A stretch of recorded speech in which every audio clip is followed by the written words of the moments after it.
President of the Bunker Hill Associates. For his remarks, Billy Boyle. Commander Boyle.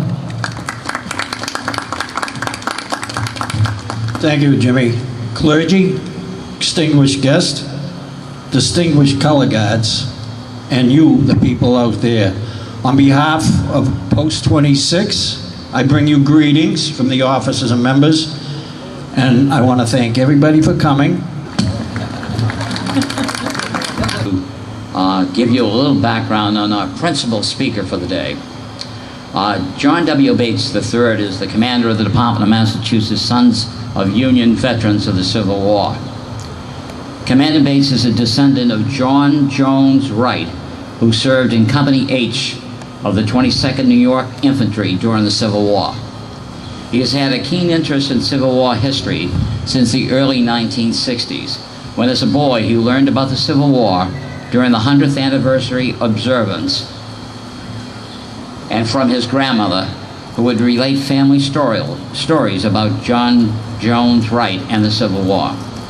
Commander Bates joined the Sons of the Union Veterans of the Civil War in 1994 and has held a succession of local, state, and national offices within the organization.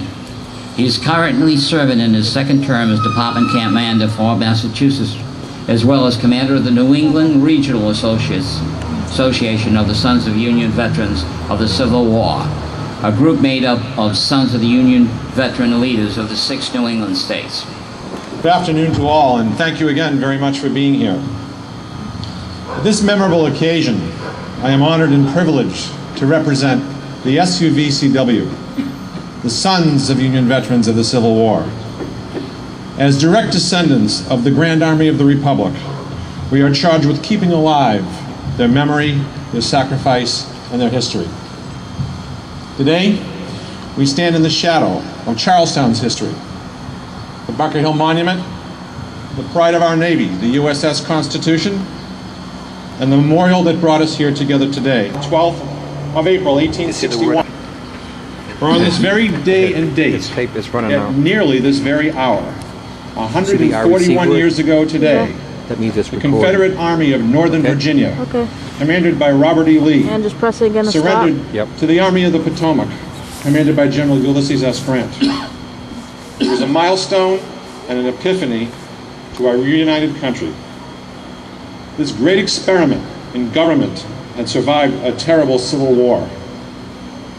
As President Lincoln so aptly remarked, the government of the people, by the people, and for the people, shall not perish from the earth.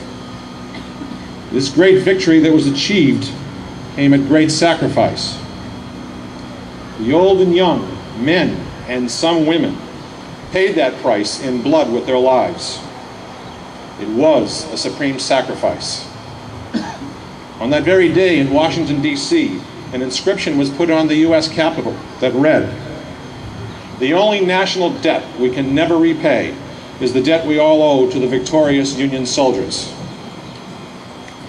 When President Lincoln was assassinated a few days later, on the 14th of April, 1865, the joy from our Union victory was left aside as the nation plunged into mourning its leader and spiritual father. A short time later, a small group of Union Army officers, led by a surgeon from Illinois by the name of Benjamin Franklin Stevenson, organized a Union Veteran Society to honor and perpetuate the memory of not only President Lincoln, but the sacrifice of all Union soldiers and sailors. That organization became the Grand Army of the Republic, the GAR, and it was founded on the 6th of April, 1866. An unremitting, selfless service, the veterans of the GAR not only grew in social stature, issued his famous Order Number 11 that gave us all what we know today as Memorial Day. I would like to acknowledge and salute 2 great men from Charlestown who were exemplary of the memorial we honor here today.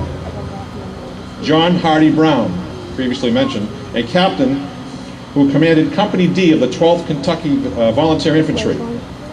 At the Battle of Franklin, Tennessee, on the 30th of November, 1864, he single-handedly captured rebel colors at no thought to his own safety and inspired his men to fight on. Also, Charles W. Reed, a bugler in the 9th Independent Massachusetts Light Artillery, who on the 2nd day of July, 1863, rescued his wounded captain from rebel lines on the battlefield at Gettysburg, Pennsylvania. For their unselfish acts of valor, both Reed and Brown received the Congressional Medal of Honor. In closing, I'd like to leave you with a reminder from our past. Abraham Lincoln once stated so perfectly, "History is not history unless it is the truth." This memorial is evidence of their truth. Thank you all for your attendance and your attention, and let us vow to never forget. Thank you.